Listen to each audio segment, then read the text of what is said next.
Welcome back to Scoundrels, Inc., another Star Wars podcast. I am Frank Janish here with the one and only Kevin Smets. No Brandon Hanna this week. No Sean Sullivan.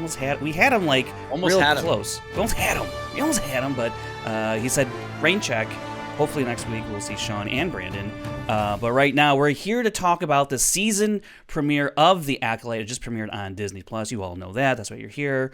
Hopefully, right, to hear us wax poetic about the Acolyte, or will we wax poetic about The Acolyte? Because everybody has different opinions depending what part of the internet you go searching in, negative or positive. Depends where are you light side or dark side of Twitter. I don't know. It's funny, yeah. Are you the light side of the Force, or are you the dark side of the Force? Wow. See, audio Brand listeners. New studio. Yeah, Kevin's is in a new spot and very proud of the lights he has that he can control on his phone. Wow. These are fantastic. I got plenty of light setups, and we're going to talk about that. I'm going a little neutral right now before we get into it, but yeah, I'm pretty. Well, we moved, so I no longer live at Coruscant anymore. Get Right. a better school for Kira. Better school for Kira over here. I live basically attached. We were in an apartment complex, but we're attached to a hotel, which is kind of funny. So, like, you get to know the hotel staff, and, like, there's 3 restaurants and 3 bars and a huge pool resort. So it's kind of like living in the White Lotus. It's really weird. But hopefully no one gets murdered or some crazy. Yeah, that would be bad. That would be bad. That would be like that show. But yeah, I'm excited. I got these cool lights on Amazon, which I've been wanting to get for a while, because as cool as Coruscant was, it was very difficult doing this show or Jedi Way, especially in the day when there'd be a lot of yeah, like it looked like I was coming from blown out, broadcasting from heaven. Exactly what to say. Yeah, so this is a little neutral, so I like it, and yeah, I mean, there's all kinds of things we could. Kira made me make one that was all pink, so you could do like setups and like. I was telling Frank, it feels to me like I'm one of those like videos where it's like where it has like the thumbnail of like how to get 50 clicks or 50,000 subs in 1 week, and the guy teaches you. So, anyways, looking forward to talking a little about The Acolyte. Yeah. Oh, wait, hold on. You're blue. I can go. I can do that too. Oh, that's actually. Oh, you could do it too. This whole time you've been able to. Yeah. Do it? What are you talking about? These are what the same kind of lights do you have? The same thing? You could do it on the thing? It's on the app. Yeah. What do you think I'm doing right now? Look at this. What app is it? What do you have? We'll talk about it later. We'll talk about it later.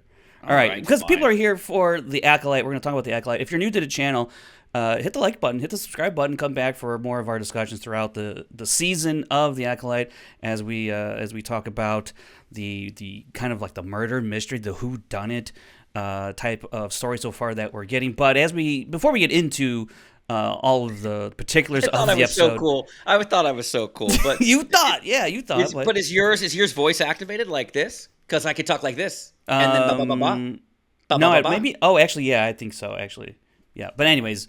It's like we're not doing an infomercial for these lights, okay? I know, but I was excited about it, and then you just ruined my excitement. So now sorry. Here's the binary sunset that I set up for it. So there you go. Very nice. Kevin, just your initial thoughts on the premiere 2 episodes. What'd you think of the 2-episode premiere, and will you be watching it after that? Yeah, no, I thought it was good.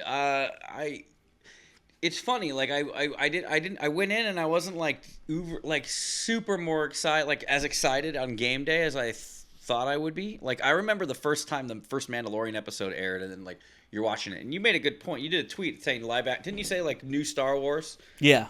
So it always feels good on a new Star Wars day, but I wasn't really feeling it for this going in. And I was pleasantly surprised. Like, I watched it twice. The first time when I watched it, I don't know. There are some things that I just get hung up on, and it kind of almost ruins the experience, because then the whole time I'm like, well, when's it gonna happen? And it doesn't happen, and and we'll get into that. That's more about the music and stuff. What's that flashing? Huh? What's that flashing? Is something flashing? No, that's a quote from Luke Skywalker on the Millennium Falcon. He's like, "What's that flashing?" When he's like, they're okay. And when Falcon with Han Solo, it's like, "What's that?" It's like, and he slaps his hand away. Yeah, yeah, I get it. So, I will say that I thought the fight choreography was great. I thought the music was great, but sorely missing some of the old standby cues that you have a show with 50,000 Jedi and you don't play the Force theme once. Like, come on, especially when they're trying to reach out for it. It's the same thing that happened with the Kenobi show. And I don't know, when Kevin Kiner did Ahsoka, he nailed it because did Ahsoka and he did Rebels. And he always found a good blend of creating new music, blending it with the old classic tunes. Doesn't quite do that here. I don't know who the name of the composer is, but the music, let me tell you, is fantastic in its own right. Like, it feels like it's from the Phantom Menace. Like, it's like almost like, oh, this is like 60 minutes of deleted music from the Phantom Menace. They did a good job of creating, like, having that vibe of John Williams' The Phantom Menace. I just don't know why, and you don't make any nods except for that one of the mystery theme from Attack of the Clones, which I caught too. But how do you not make other nods to, especially like if someone's reaching out with the Force, you could have that the first time, or and I do love Soul's theme. I feel like he has a theme there that I was starting to catch the second viewing. But there's just one part where they're talking, and it's like, you got to have the Force theme right there. Like, just give us a little Which of part? that Which part are you talking about? Oh, man, at this point, I can't remember a specific, but it was with Soul, I think, talking with Venestra. Or it could be Soul talking to because honestly, I know you texted. That was like the only thing you had texted to me about the episode of like, where's the Force theme? I just wrote in all caps, where's the fucking Force theme? And when I went back and watched it for a second time, because after you said that, I was like, where would the Force theme fit in like properly if I was like editing this show? Like, where would I fit it in that would make sense? And I couldn't picture it. Even so, then when I watched it a second time, I don't know that there's really a spot that I would utilize it in these first you don't two know episodes. There's a spot in where they're in the Jedi Temple and you're surrounded by like 50,000 Jedi. Yeah, but I think nowhere there. I think you want to go for like a moment the way that is impactful and powerful. I think you would reserve it for, and this is like jumping into the episode somewhat. I think you would reserve it for Osha when she finally taps back into the Force, because we saw a little bit on the ship. She tried to reach out, trying, and it wasn't there. I think it would be more impactful to reintroduce that theme when she reconnects to the Force. That would hit me, I think, pretty well as like that's the first time we hear in the series when she reconnects. I do think she'll end up reconnecting to the Force at some point. That's cool. In the series. I hope so. It's early. Look, it's early. It is early. Yeah. Then, like I said, like in my notes, that by the end of the show, where I was like, wait, there was no like familiar themes. I don't want it to be a rehash, but the music sound like in my notes it says the music's great, shades of the Phantom Menace, a good bridge to the score when you finally get there. Like they really did create that atmosphere. But it's like, there's a wide, well, that's Yoda's theme, but like the wide shot in Naboo before we go to Yoda and Obi-Wan, where Obi-Wan he says, Anakin Skywalker, your apprentice will be. Yeah. They have a wide shot of Naboo, and you hear Yoda's theme right there, and I'm like, you have a wide shot of the Coruscant Temple, you could have the Jedi theme, the Force theme there if you want. And I'll get to, I know what you're saying, because like sometimes you don't like, sometimes the Force theme is just reserved for when they're talking about the Force. Maz Kanata, when she's explaining what the Force is like in The Force Awakens, or when Yoda's explaining the Force is in Empire Strikes Back, that's reserved for the Force theme. But there are other moments in the trilogy and the saga where the Force theme plays, and just like a nice pronouncement of like these are the Jedi. And so, and again, I didn't want it wall to wall. It's my same thing with the Kenobi series, which everybody knows and makes fun of me about. It's still like way up there on my rankings. But like, where were the familiar themes? And when the producer and the composer says, he hasn't become fully Vader yet, but Vader's theme is in Attack of the Clones. It's in Revenge of the Sith. That drives me nuts. It's like, no, you just were trying to create your own theme for that. And so, but I will say that the score, like, I can't wait to get the score. Like this Michael score, Abels is the composer. Michael Abels. What's the name? Michael Abels. Oh yeah, Abels is able. Let me tell you. So as we can get into it, but yeah, my only text to Frank was, and I didn't want him to know where I was at with the show. But I couldn't be. I was excited on game day. I still want him in the theaters. That's for a different story. But let's just get into the beginning, Frank. I recall on this show, and I know on Jedi Way, I called it when that poster came out. I said that hilt with the blood. That is Carrie-Anne Moss's hilt. I was like, I know that there's another shot of her in the trailer that we haven't seen yet, and I think they're gonna have a full flashback episode. Oh yeah.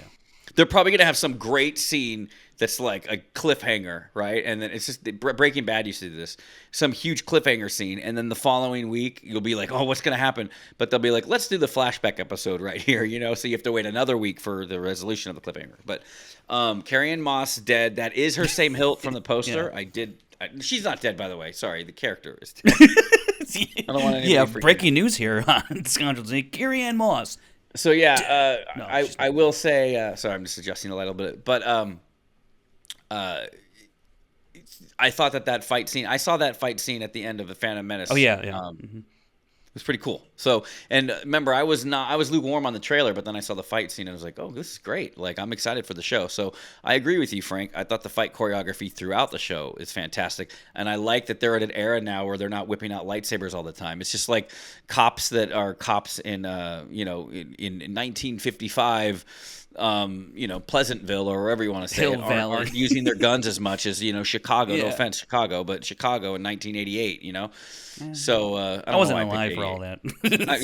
Or Detroit during the RoboCop era, right? right. So they're using it only as a last resort, and I thought that was cool. And I like the way that she was killed. Although I will say, and I wrote this too. Where did my notes are so stupid sometimes, and I was like, Reva could survive a lightsaber stab, but Jedi Master can't survive a well-placed knife. But keyword is a well-placed knife. It's going right in her heart. I mean, I get it. Though a lightsaber should cook and boil all of your insides when it gets stabbed. But we've talked about that before. What do you think of the opening with that opening, cold open, basically, with Carrie-Anne Moss? Yeah, so, I mean, I had heard people theorize that, that Master Indara, Carrie-Anne Moss's character, is probably going to die to kick off this whole whodunit mystery kind of series thing. And I was like, yeah, I can see that happening. I kind of hope not, because then there's also, as you've talked about, there's other shots and trailers that are clearly now flashbacks that with Carrie-Anne Moss and the other Jorben was his name, I think it was, or something like Corbin. that. Torben. And so I'm like, okay, we're gonna see more of her again and these other Jedi in the flashback, which is great, because the fight scene, the choreography in there was very, very fun, very inventive. I was really intrigued at May's approach to Indara in terms of attack me with all your might, like really just negging like Indara to attack her, and she's like, we don't do that, and there's a lot behind the words of May saying, yes, you do. Like, she has a different experience with the Jedi that has brought her to this stage in her life to confront Jedi in the wild, like in the open, in broad daylight, basically, right? So I think all of that is very intriguing. The fight, again, the choreography was really great. The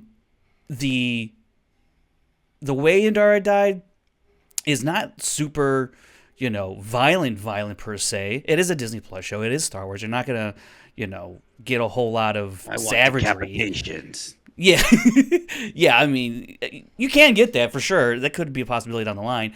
But with knives, I think it's a little more, which I thought was a really interesting weapon of choice for an acolyte. I think we kind of find out why that is.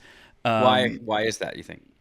Well, because as she's talking to, when May's talking to Kamir, she's talking about how her master wants her to kill a Jedi without a weapon. And so she basically has to, I think that's just a training, that's how they train an acolyte. If you can kill a Jedi without a weapon, then you're prepared to do more with a weapon. You got to prove yourself. I think it's kind of like a prove yourself type. Are you strong enough to be a Sith, to be a Sith acolyte, to be under their apprenticeship, I guess, I think it's that combined with less red lightsabers. We still got to be in the shadows, right? That's true too. Yeah. That could be an element of it. Yeah. I think perhaps that could be another thing is you got to do this bidding, and it's to kill these 4 that wronged her or whatever. But yeah, you can't be using a saber, because if you get caught, or like right now, if she had a red saber, in her failed attempt for Torben, they'd be like, she had a red saber, and then that's breaking that whole canon that everybody's talking about, right? Well, so I think there's a little bit of a setup in terms of I'm already anticipating that at the end of this series there will be a big cover up by the Jedi to cover up that a Sith was in fact alive and had an apprentice. I think they are setting up a cover up based on, and this is really like a really small tidbit, but when Sol is talking to Vanessa Rowe in the classroom at the Jedi Council or Jedi Temple, she talks about if it ever got out that an outsider killed a Jedi Master, that would be ammunition for their political enemies. And to me, that right there, they're already playing like a political game in terms of we have to hide this incident because it could be bad for us in terms of our political enemies coming at us. So they're limiting information all on a very small scale. What do you think they would do if a Sith came back? They would go, I think, to extreme lengths to limit that information. Now, again, it was a small scene, but I think given what we know from the prequels and kind of like their tendency to turn a blind eye almost of like, I don't know, Qui-Gon, you say he was a Sith? I don't know. We'll find. I don't know. He's like, no, dude, I fought him. Like, they're already at a stage of kind of like denial and suppressing information that could harm them because of political enemies or what have you, or just, Well, I also, I think that they're also already part of a cover-up. These four are. So let's not put again as well. Exactly, that's another case. I just wonder if Yoda is aware, or if they're going to cover it from like half of the, or maybe they're not making it alive. Like that's the other thing.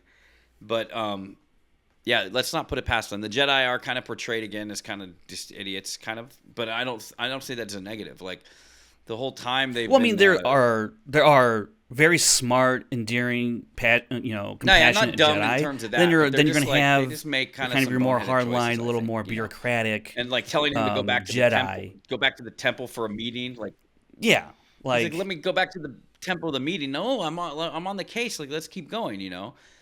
And I would temper our expectations to see Yoda, by the way, because I think the director even said there's no shot at seeing him. He was off limits for whatever reason, at least for season 1, possibly season 2.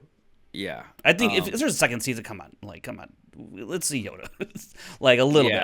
Because I'm kind of curious if Yoda was in on the cover up, Yeah, I don't think they're gonna put him in that situation. But if they did, then you look at that with the Sith were extinct for a millennia, they could do a special edition where it cuts to Yoda and he's like, that.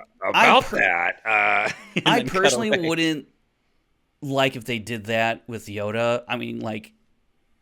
Then again, how they execute it could change my mind if they go that route. Obi-Wan didn't tell Luke that Vader was his dad. Like, we're cool with that. I mean, the same people that wouldn't let Anakin go back and free his mom. Like, dude, true. Just take a detour after this mission and go pick up your mom. We're going to set her up at a Coruscant apartment complex. I'd like to think that they figured out that she was purchased by Klieg, so that's why they left her. Yeah. But let's get back to the episode. We're like going off on tangents, which is great. But in terms of introducing Osha, she's kind of like a mechanic on a ship with the Nemoidians. That was cool to see. I wasn't expecting to see a Nemoidian. That was pretty cool.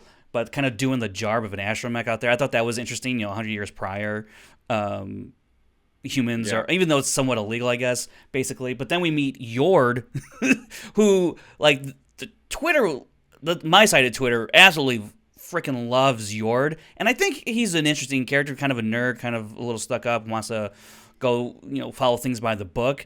But people really love Yord. I think that's great. I don't quite get to that level of Yord. Maybe a little more over time, but what do you think of Yord, Kevin? I think I'm gonna slowly like him more, but he's a total dork. Like he's whipping his lightsaber out soon. But you see, here's why it's forgiven.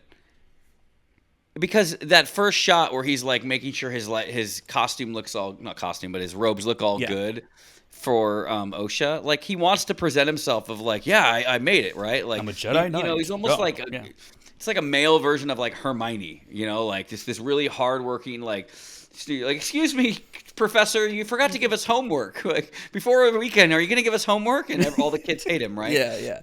So I feel like Yord's kind of like that dork. But I in my notes I have him as a dork, but not in a negative way. No. Like I do like Yord, but I'm not as like over the moon as some people already are, which is great. I saw. Yeah, I was like, damn, man, good thing his name rhymes with horde. You know. Yeah. I know our friends at Star Wars Explained love him. So, he's cool. Yeah, I do think we've all known a Yord. So sure. maybe people have or maybe some of us have been Yords before. So, I think of a Yord as just like a. Do you think Brandon's our Yord? Yeah, he's. Brandon's our Yord. Yeah. But is he the Yord? But Brandon doesn't like. Brandon is our Yord because he's smarter than all of us. That's true. Yeah. But he doesn't like flaunt it. Yord would, if Brandon was Yord, Brandon would be like, "Excuse me, I should weigh in on this space battle because that's true. Only if you piss him off will he let you know. yeah. Then he'll let you know. So, yeah. But yeah, Yord's fine. I think it's a good compliment to the other characters. You know. So. Yeah. That's what I want to say about all these characters that they introduced. All very unique and distinct. Each has a distinct personality. I don't feel like, these two are like the same or whatnot. I think, when we get introduced to Jackie, I think she has an interesting relationship with Saul. Being introduced to Saul, Saul and Osha, I immediately gravitated towards Saul and Osha as characters. I think it says a lot about the actors themselves because there wasn't like a ton of things for them to do. In terms of fleshing out like their character in these first 2 episodes, I think it laid a lot of groundwork for things to come for sure. But I just think the way that, especially Lee Jung-jae, I thought he was great as Saul. I just really loved his approach, his demeanor as a Jedi Master. And then I'm so messed up from him now. I love Saul too. I posted Saul Cerveza on Twitter. Yeah. Soul Gone Jin. Like I feel like he'd be that's good. That's good. But I saw this. I think it was on New Rockstars where his theory is that Soul could be the Sith. Oh my gosh! No way. He's saying thing. He quoted a couple things of like why, like you know what I mean, like he was knowing a little bit more than he lets on. I don't think that's the case. And I think what it is he's wrapped up in that cover up on what was that? What's the name of the? Start with the B. I forget the name of the planet. Not Barack Obama. Borndock or something like that. Yeah, sorry. We don't know planets. I mean, what's funny too, I have one of my notes, but now we're eating it because we can't remember it. I was like, do we always need to ID planets in new Star Wars? Right? Like, I quite enjoyed it actually. Because sometimes they'll never say what planet they're on, and then you're just like, where are we? How Hoth, dude? Well, they say Hoth and Bespin and all that. Bespin, and but. It is somewhat cool sometimes to just like not be told what the planet is, and that was a practice that was started in Rogue One, and I'm not complaining about it. Yeah. But I just wrote like, do we always need to ID planets? Like, because this show very much feels almost one of the more cinematic, like next to Andor, but like mimicking the prequels. This show feels like that, right? So when they do the planets on screen, the titles, it always then is like, now it's feeling more like Rogue One's one of my favorite Star Wars movies, or Rogue One or like Solo, like where it's like you have to have the planet names. And it's like, man, remember back in the day, man, you didn't know it was Tatooine. I don't know. I don't believe Tatooine is ever said. Think about it. In the New Hope? Ever said in A New Hope? It might not be. I think it might first be said in Empire when he's like, "I'll see you back on Tatooine." Yeah, I don't know. Wow, I don't know. Might have never been said, and that's kind of cool. You find out about it in the in your 1980 or 1977 Topps cards, Star Wars cards. Yeah. These are, by the way, nitpicks. I'm just telling you what I was writing down and stuff. I'm not negative about it, but like I would just think it was funny. I wasn't even going to mention it, but I think it's funny that I wrote, "Do we always need to ID planets?" But the two of us can't even freaking come up with the name of the planet starts with a B. Yeah. So moving on into the rest of the episode, obviously, Osha the fugitive part was cool. Yeah, the fugitive part. So I thought the half escape sequence was pretty cool because we got like a face hugger on one of the prisoners. I was like, that's pretty gnarly. That was pretty cool. And it was like also a little disturbing. I was like, that doesn't look fun, kind of like a Borgulate a little bit. You never know. Maybe it's fun.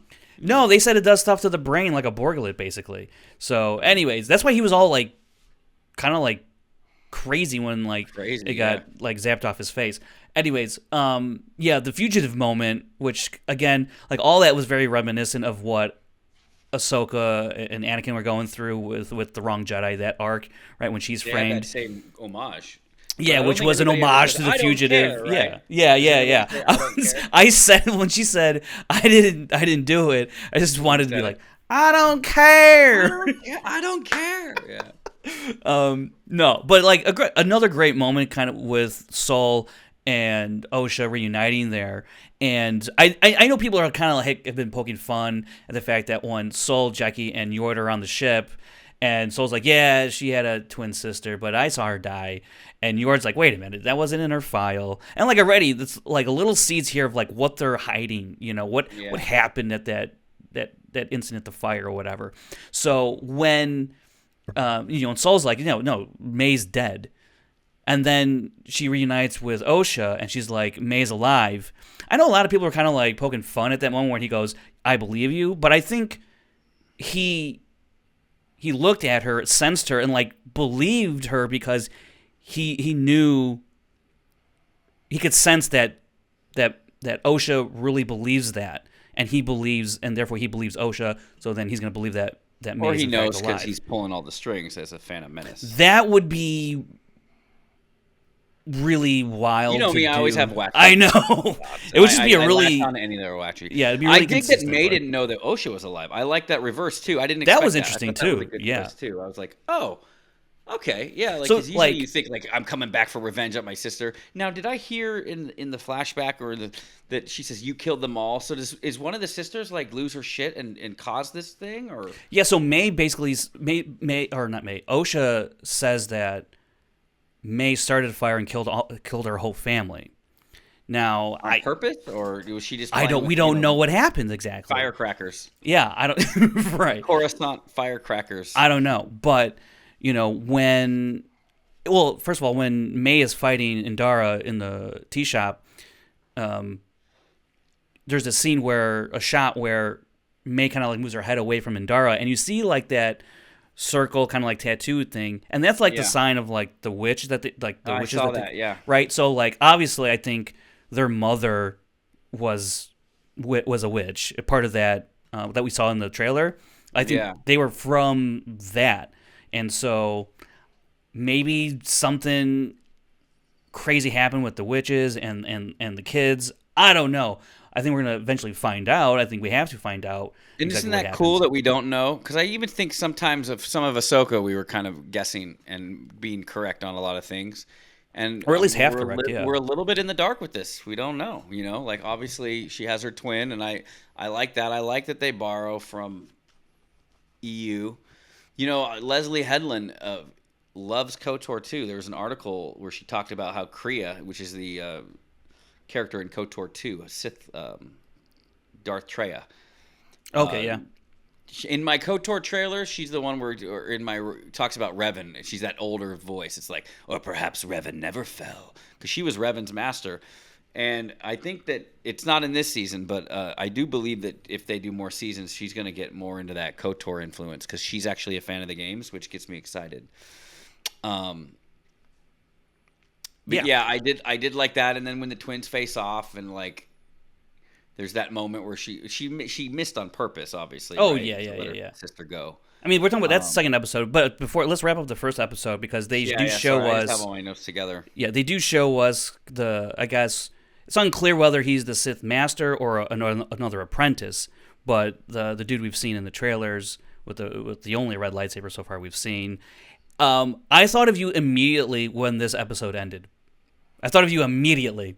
Okay, why? Because you commented on Andor's endings, and I was like, this is such an abrupt ending to this first episode. They do the iris. Wait till the second one. Like I don't get it. I don't get like why you like don't get my hate of it, or you don't. No. I don't get why they ended the episode like that. Like, yeah, there are ways to do it. Like you could find it in existing cuts, not to like compare it to KOTOR and how I can do it better. Because believe me, I can't do it better. These guys are craftsman. But like when I'm doing this, I'm still doing it, but I don't know when I'll finish it. When I'm doing that KOTOR Awesome mix, which is like it's KOTOR with modern music.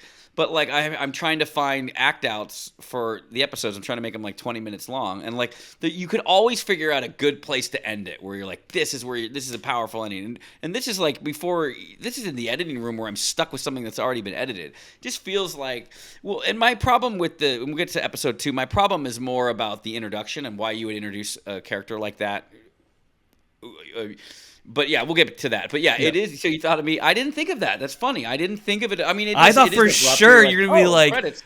Why do they continue to end episodes like that? I thought for sure you're gonna like tweet or all text they need something. to do is he lights the saber, and then you cut back to her, slowly pushing on her, have a riser, then go wide, take a let it breathe a little bit. It's just so boom done. Yeah, I'm like. Boom. They ran out of editing time. They ran out of hard drive space. I don't know. All right, let's go into episode 2. By the way, wait, real quick. I wrote this for episode 1. Do you think that they got to do another special edition? You got to do your Frank cut for Attack of the Clones. I guess because she was a Padawan, it probably doesn't count. But I would be curious: is she one of the statues of the Lost 20, Osha? You know what I mean? My God! She probably left before she got her robes, because obviously, Yord was bragging about it. Oh, I got they cut my braid 2 years ago, or whatever they said. Yeah. So they cut my hair 2 years ago. Yeah. Yeah, I mean, I don't think you said that. That would have been yeah. But the first episode was titled Lost Found. So. Oh yeah, maybe yeah. And the second episode, she's a great kid. Let's just talk about her acting real quick. I thought she was a great actress. I think Amandla, I thought she was always great in the Hunger Games. I'm a big Hunger Games fan, so, and I just thought that she had a good. I liked her, she plays two. I don't know if they were trying to trick you at first into thinking they're the same character, but I really do like how you can she plays them differently. Yeah, it's obviously two people raised way differently, right? So I thought she did a great job, and I also, the actor who plays Soul, forgive me, I don't have I didn't Lee Jung Jae, fantastic as well, and Daphne Keane, props to her too. Yeah. I thought she played. I mean, she plays that like straight laced, like almost like Spock type character. Not to confuse people with Star Trek and Spock, but she plays that very like straight laced part to where she. Sure. But then when they're talking about I'm flexible, and she kind of smiles, like you can see she wants to bond with her and stuff. So I thought that she did a good job. I didn't really have a problem with any of the. I think it's a pretty cool ensemble, and the actor that plays Yord, like he did his job. Like I Charlie Barnett, I think his name. Yeah. Yeah, I just don't feel like there were any performances that popped out that were bad or anything. I thought that they all worked well together, and all right, I want to ask you to then real quick rank them in order of likability. In the first episode, by the way, are we introduced to Kintar yet? Kintar or whatever? No, not yet. What are you talking about? The Apakathori guy. Kamir. Kamir, sorry, not Kamir. No, that's his second episode. Yeah. Okay. I would rank them. I'm a big fan of Osha, so and Soul. Yeah, they're my number. They're my 1 and 2. Yeah. Yeah, so I think Soul for sure, because Qui-Gon's my favorite Jedi of all time. So right, he's right up there. Soul, Osha. Daphne Keene's character, Jackie. Jackie. I didn't, I went out of my way to watch it without the subtitles, and I know I did too, actually. And usually when I watch it a second time, I watch it with subtitles, but I watched it with my roommate who was watching for the first time, and so we watched it again without subtitles. Yeah. So I'm going to go back and then rewatch it with subtitles for a third time. I find when I do that, I'm reading the words the whole time. Yeah. So I try not to do that anymore. So sorry, guys. I'm not an expert on all the names yet, but yeah. So her, and then Yord's got to just be at the bottom just because. And he did shit. Like, what happened to his Padawan? He had a Padawan, and she. Oh yeah, temple now. He's like, screw it, I'm going on this mission. I hear there was I'm so ashamed of this. Shout out to I don't know, friend of the podcast, Kyle Katar, and I don't know if he listens, but he pointed out future friend of the show, as we say on the show, Kevin. Future friend of the show. Huh? That's what we say. Future friend of the show. That's what we say. Future friend of the show. Yeah. Or Brandon says. Selkath. I thought that was cool. Mm-hmm. Selkath is a big alien species from KOTOR. So yeah, Anything that KOTOR becomes canon, I love it. So yeah, episode 1 was good. It did end abruptly, but I thought it set the stage okay. I thought it was again, I was that first viewing, I watched it again in the background where I was enjoying it a little more, but because then I knew I wasn't. I'm such a soundtrack snob, and I think it's because we were so spoiled with Kevin Kiner and how he was able to bridge the new stuff with the old stuff and do homages, and it's exactly what we do with KOTOR. If I could interweave in KOTOR the Muppet Treasure Island theme with the theme from the Time Machine, with the theme from Gods Braveheart interwoven with Star Wars Force theme here and there, and the themes that you're familiar with, it makes it feel like a new soundtrack to a Star Wars movie. And they did a great job as far as making it feel like a Star Wars movie more than other soundtracks have, like the Kenobi soundtrack. But it still was like, just sneak a little bit, and again, it's early, so it's not too late for them to do it. I just don't understand. I mean, why? Like the prequels, like there wasn't a lot of OT, No, there was, but there was though. I mean, there was, but there wasn't. I mean, like it was really. There was though. We get into this. We used to do our soundtrack. I know. But in the Phantom Menace alone, you had Anakin's theme at the end was Vader's theme. You had the Emperor's theme hidden in the parade music, or in the end. You have Jabba's theme during the parade music. You have the Force theme played. Like it is but brand new music too. But it was a good blending of the two. It's just like just throw one or two in just to. But you know what? I think. So I'll say this about the music. I was really surprised at how much I liked the music in this show, because I found myself, partway through the episode, I was like, "Damn, this sounds like straight out of the prequels." Like this sounds directly out of the prequels, and I just have to applaud that job by Michael Abels to really invoke that spirit and emulate it, but still That's also what was be so maddening, Frank. Fresh and it's new. Like. One of the most positive things I had in my notes is his score, right? Like, it's one of the most positive things. So I know I sound like a hypocrite when I say this, but it's like it's one of the most positive things how he was able to nail the style and that feeling of John Williams from 1999. John Williams was borrowing a lot from his 89 score of Last Crusade. A lot of people, when Phantom Menace came out, they're like, ooh, it's very Last Crusade-ish. So borrowing from that style, it sounds exactly like it. So I was just like, it maddens me that I have to say that that's the one knock out of it. That because it's one of my favorite things about this score, and so I listen to the shit out of that score. So again, I know that might make people mad that I'm shitting on the same thing that I'm praising. It's like one of my favorite things about the episode. Like I get music, that critique, but one of my biggest knocks was not including themes, and this is what we'll get to. Who do you think the Sith Lord is later? It's my larger thing of connecting it to Star Wars lore and connecting it to the mythos. What they do, they connect it to the mythos as far as you got Jedi and Coruscant and lightsabers and everything like that. But just sometimes you want that audio visual. You want the audio aid with the music, right? It's the leitmotif, as they would call it. Right. Like I said, I get that critique by some people who clamor for tracks, that remind them of the OT or the prequels even, and that's never really been something that I would ever harp on. Does the music fit what we're watching? Does it make sense? And it checked all of my boxes, at least for these first 2 episodes, and I suspect for the rest of the series it will. Easy, Frank. This is a PG show. Checking your boxes. Relax. All right. But let's just talk about real quick. One music cue that was in episode 2 of the Acolyte, while we're still on the music, was that Obi-Wan Camino mystery theme. The theme in there. It wasn't exactly it, but it was like an alternate track that John Williams did somewhere that he brought into the show. That's what it felt like, and I was like, holy shit, this is great. Pretty and amazing. Wouldn't you have loved a little more of that? Just a tinge more of it, right? That's what I'm saying. You see how excited you get about that. And I agree. And that's such a nothing, like, scene. It's just a scene. It's like a mystery theme, and that theme that you're talking about was in the Rise of Skywalker on Kimchi when Zori Bliss is talking with Poe Dameron, and it was a homage. He was John Williams did say that last movie he was going to do homage to all of the score. So. Yeah, and you're right though. It was like that, but it was like as if you put it in like an AI filter, and you're like, "Hey, change it just a little bit." Like, twist it, right? So it's like in that same family. So yeah, I thought that they did a great job because this is a mystery, and who doesn't love a murder mystery? Right. And I do love the whodunit aspect of that. And now it's like it goes from whodunit to like who's the Sith, and also what the hell? We already know who's doing it, but we don't really know ultimately why. And it's interesting when we get to.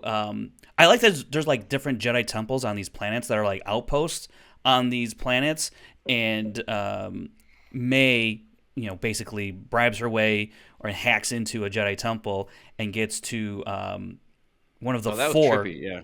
One of the four that, and I was like, is this like battle meditation? But no, it's not. It's the vow actually combined just with. So you know, Frank, battle meditation is when Bastila was able to from a safe distance control all the ships as one, and looking at it as from the macro and guiding everybody using the Force. Sorry, I'm back as you were. Thank you for that. Thank you for that. The Barash vow is what that's called. It's from the books, actually. Yeah, I never got that far into the book series, but I always like when there's a good reference, and I had to look it up because it's like, is he like in a coma? Like, is that right? I had no idea what this dude was doing. It looked cool because he's floating in air, but you didn't really notice that from the initial shot because his cloak is down to the ground. Yeah. But then you come around the front, you see he's just kind of like floating in the air. I'm like, okay. And then she can't even land a single hit on him. I'm like, okay, this is pretty fucking cool. We have Revan doing that same thing in a Revan trailer, and really? We had the cloak hiding behind it. So I'm not saying they stole it. I'm saying that style where you're floating and the cape's hiding behind it. We had that as a trailer for one of the prequel stories. But yeah, I thought that Barash vow is cool. And shout out to my fellow co-host on Jedi Way, Laura Kelly loves High Republic. So any of these High Republic things, I was happy for her that she got to see it. I was curious about the Barash vow if Anakin would have survived Return of the Jedi, if they would have been like, all right, you're on the Barash vow for like the next 15 years until everybody can kind of forget all the freaking countless people you did. Like, I wonder if Anakin would have had to do the Barash vow. Oh my gosh, that would have been, man. There's a alternate what if. Yeah, there's what if. Where like Luke just goes visits, Anakin. Hi, the Barash vow, like, hey, it's me again. Yeah. I know why you're doing this because like you killed like billions, if not trillions, of people. You're responsible for that. But anyways, so Sol, Yord, Jackie, they now have Osha with them, and after when the episode 2 starts, there's that attack, and Vanessa Rowe is talking to Sol, and it's like, yeah, there's another attack. So okay, yeah, it's definitely not Osha, but why don't you go check out this outpost and investigate all that stuff, and bring Osha with you? And I was like, they're using her as bait. That's By the way, did you think the snow planet in the first episode had a shot at being Hoth? No. Let it be Hoth.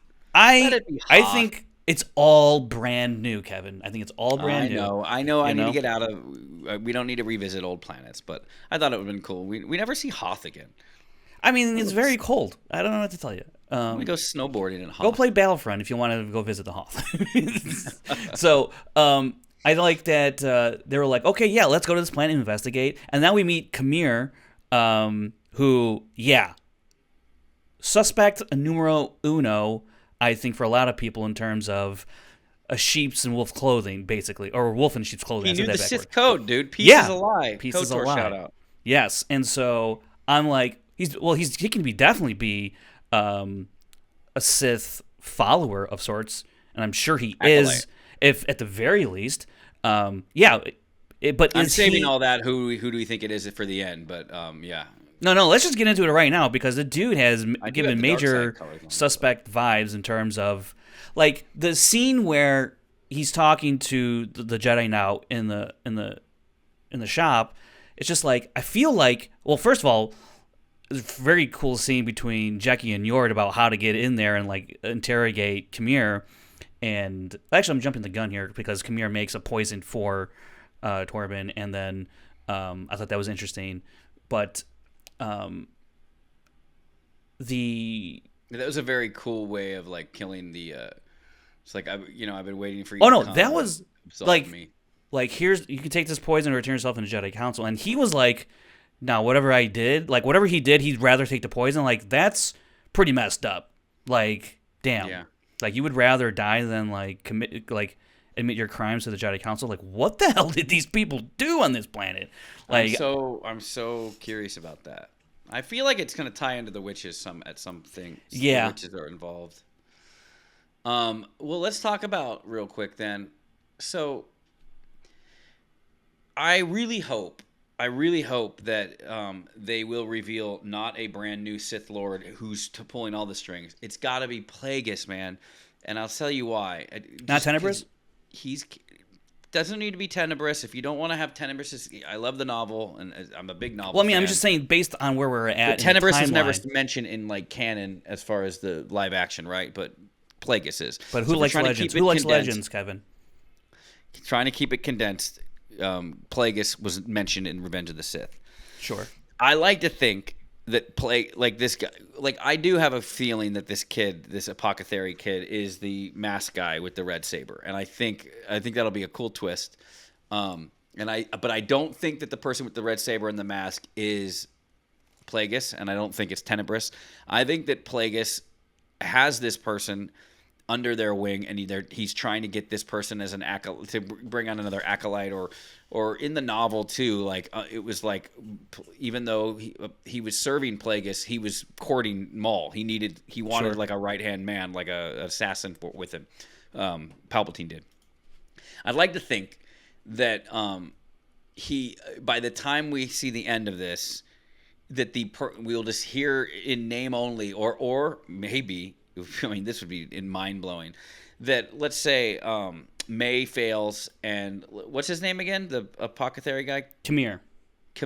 Let's say Kamir is this masked guy, and the masked guy fails, or, and May fails. I think, so my guess is that the final scene of the season is May getting her red saber. But if I were to have a more wacky guess, I do feel it would be totally epic, especially if this is just a one and done and we're not going to go back to this show, that Plagueis is looking for his next apprentice. And when he realizes that this kid, Kamir, fails and May fails, I mean, how epic of a scene would it be if Plagueis, in the very final scene of the show, whether it's next season or this season, kills both of them and is like, I fucking need to find someone else, right? And he's not going to go on the nose where he's at the hospital waiting for Palpatine to get born, but like, you know what I mean? Like, going into the process of going back to the lore, let's tie it back to the lore. Let's make sure that the final Sith Lord in this, who's pulling all the strings, which I think even Leslie Headland said that in more than one interview, that there is Sith characters. Yeah. So we're going to probably see more than Sith, right? So I just think that Plagueis should, whether it's the witch that's involved or Kamir, I think that Plagueis in the end of this series should kill whoever failed him. And then, and I'm not saying we need to get in his mind, but basically with the thought being like, fuck, these guys suck. I really need someone under my wing that's going to be able to truly be the Sith of rule of two. And that's how that's why they're calling it the Acolyte, because they're not Sith. They're not calling it Sith Apprentice. They're calling it the Acolyte, right? What do you think? What are the odds that Plagueis is mentioned or is the Sith Lord? And do you think it's the one that's masked, or do you think the one that's masked is right now someone that Plagueis is trying to groom as maybe being his apprentice? Maybe none of these are his apprentice, and he's trying to see if anyone would be good enough. Hey, here, bring an acolyte. Hey, bring this May chick. So let's see if we can craft her. And maybe his end game would be like, whoever's the better of the two of you, you're going to be my apprentice. And they both fail. She's like, fuck it, back to square one. And then they like pan down, and then you see the Palpatine family like holding a little baby. I mean, I'm joking about that last part, but. The overall, what do you think about the odds of Plagueis? I think there's a slight chance Plagueis is mentioned at the end of this season. I think I'd love it. I think Kamir is serving.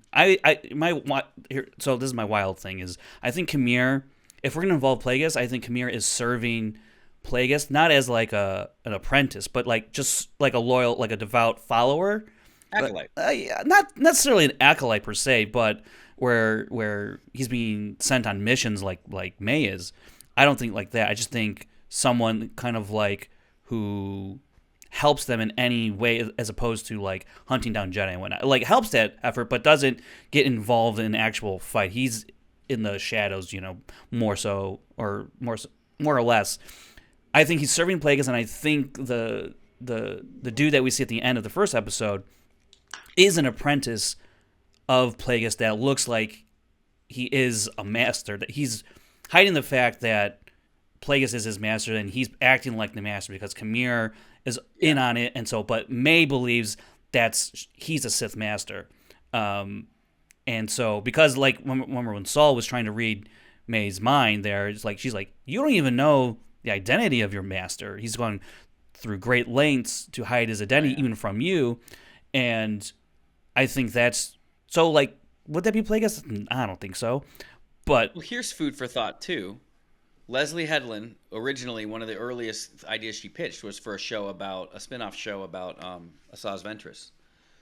And if you remember, the Asajj Ventress was being groomed by Dooku, and Asajj wasn't like a Dooku's Sith apprentice. Like Asajj was like his weapon, right. And so, in knowing that and knowing how much she likes that character and how that was her original pitch before it became the Acolyte, and this is interesting to think about is this same thing happening where this guy, like you said, is kind of pulling the Dooku, like this is Dooku and this is Asajj, basically his version of Asajj, right? It's not Dooku and Asajj. I'm just saying that it's kind of the gist of it, right? And meanwhile, Dooku still has this, Lord Sidious, which would be Plagueis. But I think this show and I think the internet will lose their collective minds when Plagueis is finally name dropped again. Yeah, I think it'd be that's gonna be. I think there could totally be like a Thanos reveal moment, but like for Plagueis. I'll do it myself. He's a moon too, so have a long head. Yeah, so like. Well, he's not. Look, canon. He could be a human. That's to be honest, they have never really said. But I hope they keep it as a moon because, like, have you seen some fan art of Sith? Yeah, I've seen a picture of him. Yeah. Plagueis, he's kind of terrifying, man. So I'm really interested to see what happens with Khmer and the apparent Sith master, I guess, who I think is probably just an apprentice, but masquerading as a master to, or at least is a master to May, but not like the Sith master. I think Plagueis would probably go through great lengths to use proxies to hide his identity ultimately, and he's just using all these other people. Like May is just a means to an end. Like she's not. I don't think she's meant to be a part of like the Sith resurgence. I think May is just being manipulated because of what she's been through. She was found out, and then like, oh, kind of. Like, you ever watched like The Boys, right? Remember when Carl Urban like meets up with what's his name? I forget the kid. Whatever his name. Jack, right? He uses him because he hasn't. Or Jack. But he uses him because he has an axe to grind with. Oh, wow, I can't even think of any of the names in that show now. I can't wait till that show comes back. By the way, but you're right. It's just kind of like who won the last season of Big Brother. I can't remember it. And it just happened. Starts with a V. Why can't I think of the name? Why can't I think of the name that starts with V? Wow. I will say that maybe May will find out how expendable she is, and I mean, I know we joke about too many redemptions in Star Wars, but I'm curious if she will go the redemption route, or at least the FU route, or just get killed or tossed aside. Moving forward into because I don't think both twins are gonna. Well, that we'll see, but I don't. Sadly, I don't know if Soul's gonna survive. Look, whenever a hero does something bad, they have to atone for it in the end. And I think that he will have to pay the ultimate sacrifice, and in doing so, maybe saves both sisters. Maybe, yeah, because like he talked about that in the hallway with Osha. It's like, yeah, I couldn't save her when she was a kid. Let me try and save her now, and it's just like he's always gonna try and save someone, do good, and I think that's one of the reasons why I love Saul is just that I think he even says as much to Osha. I think it was in the first episode where Osha's like, I wasn't a very good student, and he goes, maybe I wasn't a very good master, maybe I wasn't a very good teacher to you. Yeah, And he's so so cool, like, man. He's I so think, aware and conscious and compassionate. I think those are all great qualities. But in sometimes stories like this, they meet a very honorable end. In terms of saving the day or yeah. saving someone. And I just think the portrayal by Lee Jung Jae and Amanda Stenberg is really sold me on these characters. I immediately love these characters, and it's only been 2 episodes. What a good actor that Yeah. guy is too. Kamir or whatever. I thought he was a good actor. Oh, Manny too. Jacinto, yeah, from Good Place. By the way, it looks like I'm wearing like a cape, little doesn't bit. it? Like a Dracula cape. Hello. I think, and then this episode ends with. Well, actually, I want to talk about the fight though between Sol and May. I thought it was really great. I think the choreography, the fights that May has had, have been awesome, and I can't wait to see some lightsaber on lightsaber action, like dueling, because if these hand-to-hand combat scenes are setting the stage for what's to come, man, I'm really excited to see some lightsaber choreography happening in this show. Yeah, I wonder when we'll get to that. Maybe the. I think there's I think there's way more. I think there's a lot. Probably at the back half of the season. I think maybe in a couple more episodes we'll start getting more, because eventually I think, as we saw in the trailer, like the Sith dude shows up and he like. Yeah, let's not. And come on, Yord, stop. I don't like when characters use lightsabers as flashlights. Yeah. I don't know why. I just don't like it. And like they made that joke in Rise of Skywalker with like Poe doing it with the flashlight. Yeah. I don't know, man. I mean, I guess if you have it, I mean, If it's your only light source, I mean. The funny thing, here I am complaining about it, but I used to have one of those Disneyland, like the legit, not the Disneyland ones. It was before Disneyland, but it was like one of the. That company, like the really nice lightsabers, and it used to be near my bed, and I would, if I needed to get up and find something, I would just turn it on. So I've used a flashlight or a lightsaber. Sure, who hasn't? All right, I think that's gonna wrap us up here for the. No way, buddy! You got to talk about the ending. Oh, that's right. In storytelling. It's like you keep hearing about this Wookiee. You don't want to learn. You don't want to meet the Wookiee for the first time. I know I'm nitpicking a little bit, but I don't want to meet the Wookiee the first time through the eyes of 2 random scavengers I don't know. Like, there's a video called "The Star Wars Was Saved in the Edit." Great video if anybody's ever seen it, and it's about how Marsha Lucas saved Star Wars. And they show with like a good representation of the scenes.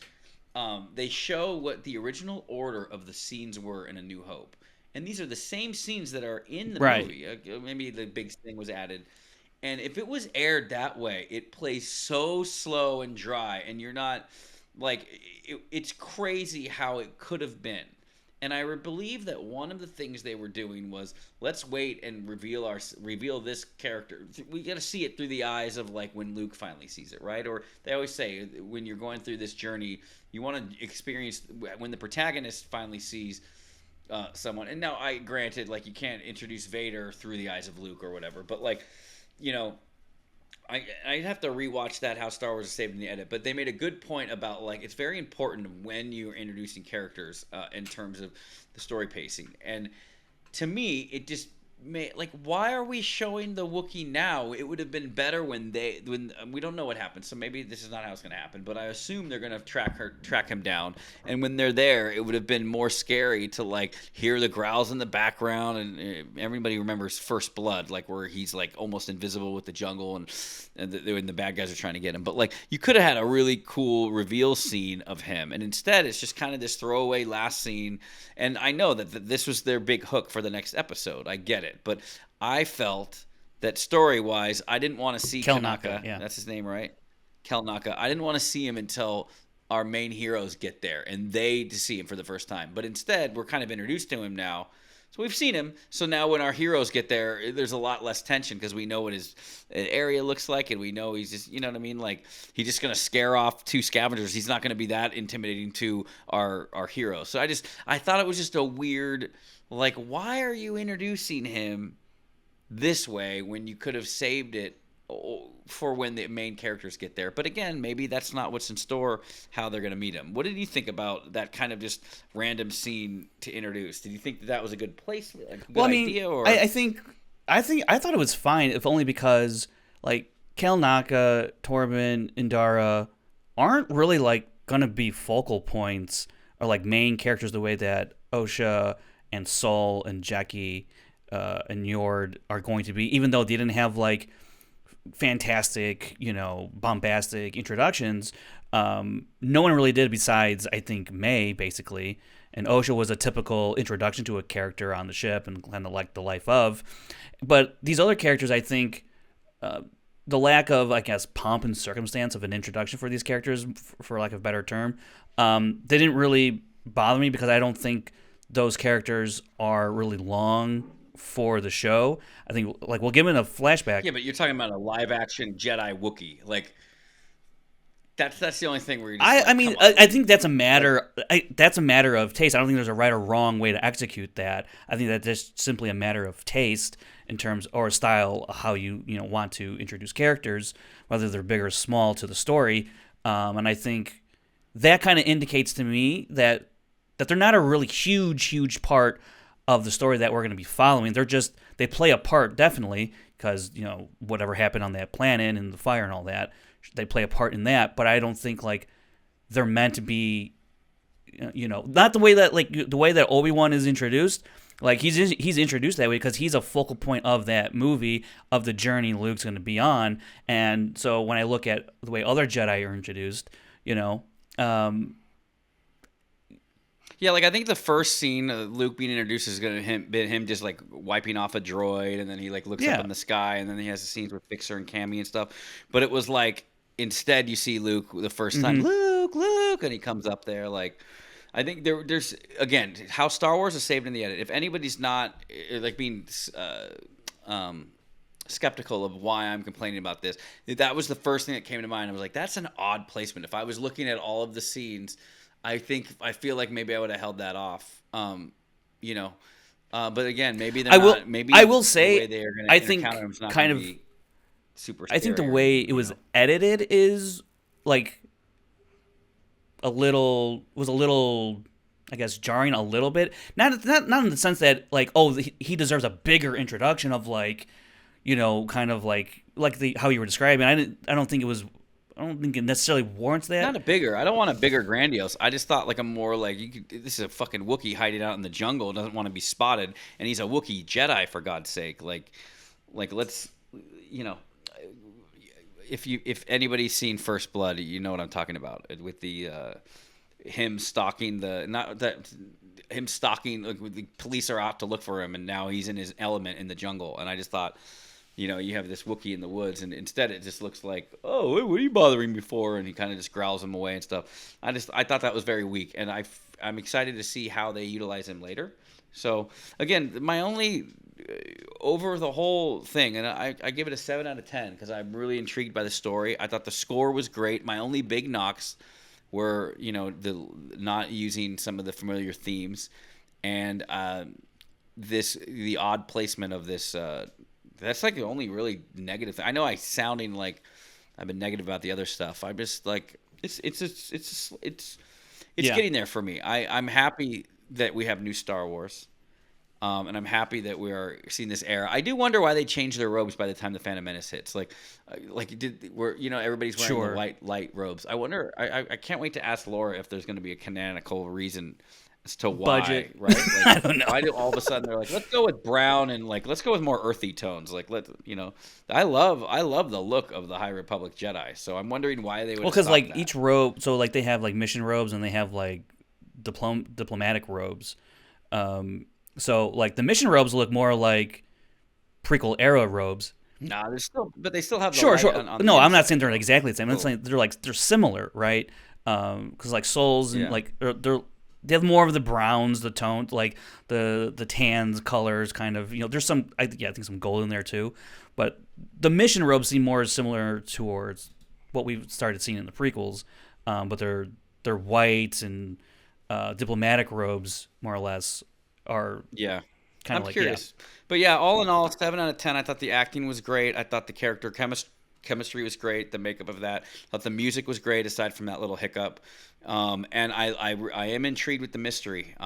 So, you know, and I don't think so far, like, you know, I'm curious where it goes, and I just hope that they acknowledge the lore of the Sith when we finally do see the Sith. Because if the Sith are gone for a millennia, as our buddy says, our long forehead buddy says in the Phantom Menace, then there can't be that many run-ins with them. And so I don't mind if the main Sith is in the shadows the entire time and you don't hear him by name, but we got to hear him by name.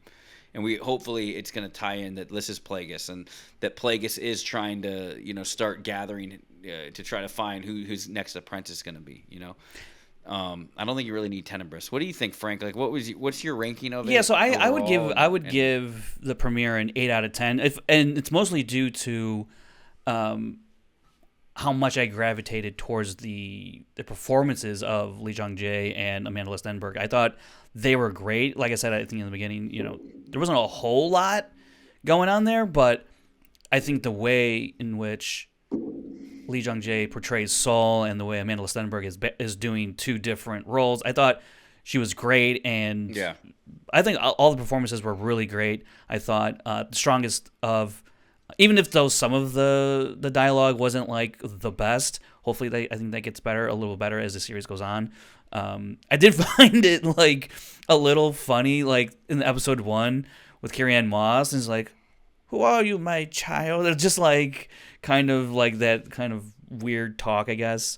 It was a little funny to me, but you know, it's not like it ruined the show for me. There was another line too that Soul says in the Jedi Temple too that was very dramatic and Shakespearean sounding. Yeah, so but I look, bottom line is I had a great time watching these 2 episodes. I was having a blast watching these episodes. It's new Star Wars. It really, I feel like, and then going on Twitter, social media, and seeing everyone talking about it and having fun with it, just they're positive about it, right? I mean, look, like I do not seek out the negativity, and so I really typically only follow people that have a positive outlook. Is that why you unfollowed That's me, exactly why. I didn't like the music? I texted you about Where's the Force theme, and you unfollowed me? So I don't really, I don't got time for the negativity. I really don't. If I don't like something, I'm not even going to bother to discuss it or like crap on it. I don't have the time for that. If I do like something, I'm going to go seek out and see other people's opinions on how much they enjoyed it, because I get enjoyment out of other people's enjoyment as well. So what was the last Star Wars thing you were really let me down? Kenobi. Because you're kind of like me. I'm very much more like, I know I nitpick about things, but let's be honest. Obi-Wan's my favorite shows, and like I liked Book of Boba Fett. So like but I'm curious, like, what's the last time where you're like really let down? Where you're like, this sucks. I think like, I'm not a huge fan of the Book of Boba Fett, but I was really let down by Kenobi because it's Obi-Wan Kenobi, and I look at. Have you seen my version of it? No, actually, I don't think of. But the thing about that though is that I just wish they didn't make it during the pandemic, and I feel like they did it based purely on a business decision, because with the pandemic they needed somehow to start boosting numbers on Disney Plus and Chapek and all that crap, and so I just feel like could he have done like, and but again, like, when are you gonna get Ewan McGregor? Like, I understand there's probably more at play there, but it just like when you see other shows, like, you know that they had him on. I know, like, oh right. Movies, so, but it's all I mean, like when you see productions like even like Ahsoka, which I think compared, then you see productions like Andor and this show. I think this show looks great. I think all the practical sets and all that stuff. I think it looks really great. I know some people were kind of talking about like the graininess of it. I didn't think it was super pronounced. I think other people felt like it was super pronounced in like on their TVs or whatnot. I didn't think it was really that bad. I only really noticed it on the title card when it popped up. I could kind of like notice the like basically like a film grain that they put in.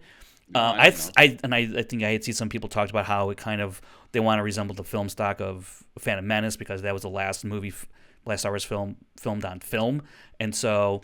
Yeah, like you want to keep a similar aesthetic looking wise, which I think is pretty cool to do. And I do like a little, like my personal taste, I do like a little grain these days in my image. I just think it just pleases my eye, but everyone's different.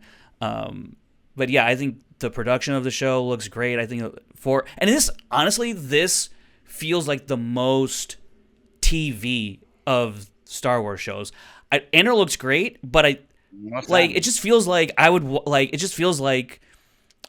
would watch this on a network television back in like the early 2000s, mid 2000s, and like just in terms of way it just felt like, I don't know, it just felt like TV as opposed to streaming. I don't know how to. I really haven't figured out how to like say it out loud. I see it and I go like Star Trek: The Next Generation. A little bit like that, yeah, a little bit like that, which I'm not saying is a bad thing at all. Because I think that there's a lot of charm in that and a lot of charisma with something like that. It speaks to, like, I guess an older generation or years gone by in terms of how sci-fi was, made. The only thing that reminded me of Star Wars or Star Trek a little bit is a lot of humanoids with like alien prosthetic face, right? Where I was like, oh, like the Yords. Oh, Apprentice, Apprentice. Very Star Trek. Even Jackie, right? To an extent, is a little Trekkie, It's not, but an alien's an alien. I mean, like, what do you like? We can only do so much with like prosthetics, in terms of actors and. Well, Star Trek always took like a human face, and then they were like, "And you're a Romulan." Right. Like we're gonna add like 17 pronounced wrinkles in your. Usually, like if you're an alien. If you're an alien in Star Wars, like you're almost wearing a full mask. Like if you're an alien, if you're an actor looking for your big break and you get cast in Star Wars, you're a little like, fuck, I'm gonna be taken over by a CGI face. Whereas in Star Trek, it could be like, oh, there's Josh Brolin with like horns, Oh wow, you just gave me pointed ears and like wispy pointed eyebrows. Wow, okay, yeah. Like now you're an alien, I'm right? Alien. But it's I think. I appreciate the aliens. Some people might consider that a knock, by the way, that you feel like it's the most TV. I know. I think it should. If you're making it like as a TV show where you have multiple episodes, it should feel like it's like ABC. It's like if it was on ABC. And I appreciate that. And I appreciate that. Like I really do. I don't mean that in any disparaging way, because I don't think you have to make every TV show as if it was a movie. No. So bloggers, make sure you write this down. Frank thinks that this is the most TV of Star Wars. He does not like it at all. Okay. Sorry, pal. Like I said, I really haven't figured out a way to describe it. It feels, I know what you're saying. I know. Yeah, no, it's completely meant to be positive. And I like the fact. I think probably because it feels a little bit more like a procedural. I think that's why, maybe, in terms of. I think because of that aspect, and it's such a classic TV thing to watch, like dun dun dun dun dun. Yeah. You did your Always Sunny in Philadelphia. You gotta do another one. It's Always Sunny in Tatooine. You gotta do another one. Like Law and Order with like. Law and Order. That's it. Law and Order Coruscant. Law and Order. Oh my Jedi. gosh. SJU Special Jedi Unit. Yeah. But yeah, I'm excited for where it goes. I see on Twitter. I mean, I've been avoiding it lately. I've been really busy with the move and stuff like that. But I know there's a lot of negativity going into it. So it's good to see that it's been like, I know reviews have been pretty fond of it, right? So like critics wise, and obviously there's going to be review bombing just because people are fucking dumb and have, I guess, ridiculous amounts of time on their hand to spew that kind of energy out there. Whatever. I don't got time for it. Like I said, if I don't like something, I'm probably just not going to talk about it, because why am I going to waste my time? Like if I don't like something, I'm not going to. Well, you're on a Star Wars podcast. What if you don't like it? What if you don't like Episode 7? What if you don't like the finale of this show? You're going to have to watch it and talk about it. Look. It's your duty. I'm talking about if I don't like Star Wars, why am I going to continue to watch Star Wars? That's not the case here, right? So, yeah, there's going to be stuff that I like more and I like less. Aren't you going to Celebration? Did I see you raise your hand on That's right. I wanted to talk about that real quick. I was on Crossing the Streams, Nerd Chronics, kind of like reactor show thing, and a lot of great people on that panel here, and a lot of great stories about kind of their story with Star Wars and it was great to hear from all those people because I watch all their stuff and a lot of Schmodown friends again, on that show. So it was cool to see. Laura was there. We had some other Schmodown. I saw you raise your hand. Yeah. You're going to Celebration Japan? Yeah. Or not. Well, I have Celebration tickets. I didn't know that. Yeah, for Japan. Me and my buddy Danny are going to go, and we're planning a whole trip to Japan for like 10 days or something like that. So, yeah, we're sick, man. working that out, and oh my God, I got to save money because it's going to be a lot. But it's so no wings this yeah, weekend. no, okay, yeah. Gonna have to divert the wing fund back to the bank account. So, okay. Yeah. But if you haven't seen that, Crushing the Streams with Nerd Chronic, aka Eric Rodriguez, it was go check it out. Hear everyone's story, and Andrew DiMolanta again, from the Schmodown, and cool. PLD, I caught some of it. I texted Eric. Yeah. I watched some of the beginning of it, so it was really good.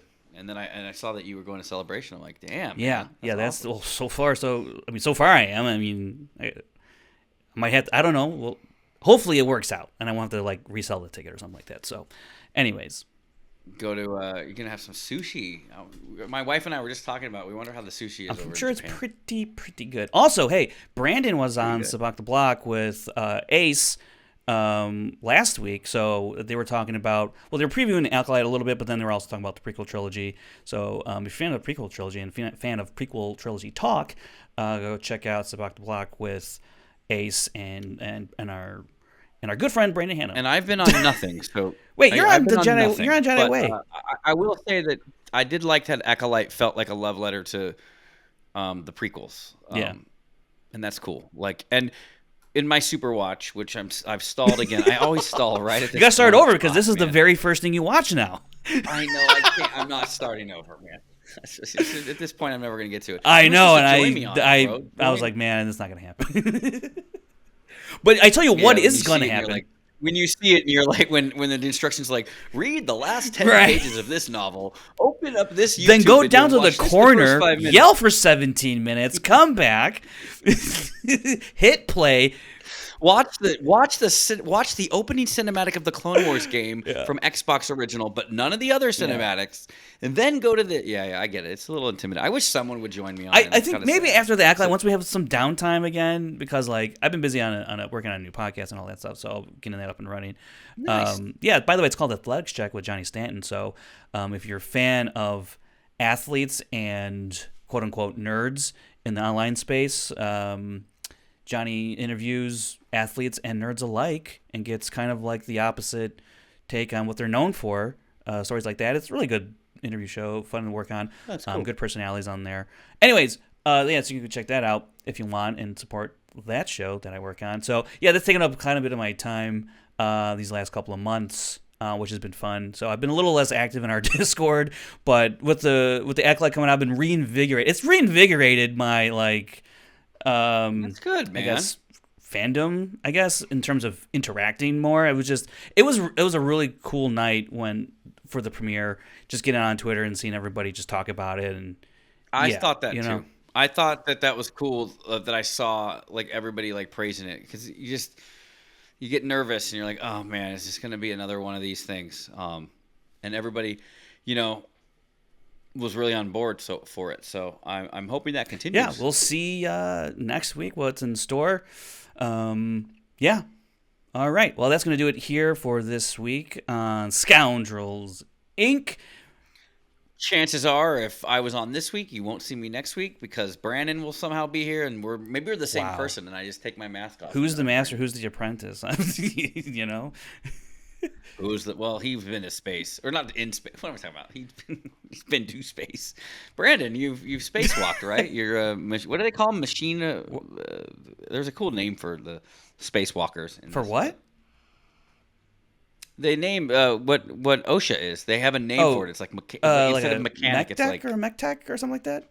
Something cool. Yeah, I gotta read. I gotta get the subtitles. By the way, fire's allowed to be in space. Fire's allowed. One of the most epic shots this of is what Return of I'm the Jedi saying. Like is the executor crashing into the Death Star, and there's a. I didn't really want to get into it, but now that you brought it up, I thought this was the first. Well, I will say this: I was like, hey, I think that's kind of funny, fire in space, and then I didn't really expect. I should have known better that certain people would just be like, you know what bumped me.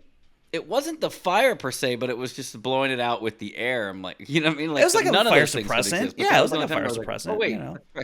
But who cares? There's lasers. Do laser swords exist, Frank? Not that I know of. Yeah, no, probably not. Well, now they're building. Well, trying to at least, yeah. Prototype. Yeah, maybe we could finally. I will volunteer to be the human that will get stabbed in the heart, and you'll see all of my innards leak out and boil because it will. I would die for that cause, so everybody realizes that Reva shouldn't survive. I'm just kidding. I don't want to. By the way, speaking of other Star Wars content, did you see Jenny Nicholson's video about the failed Star Wars hotel? It's like a 4-hour video she put out.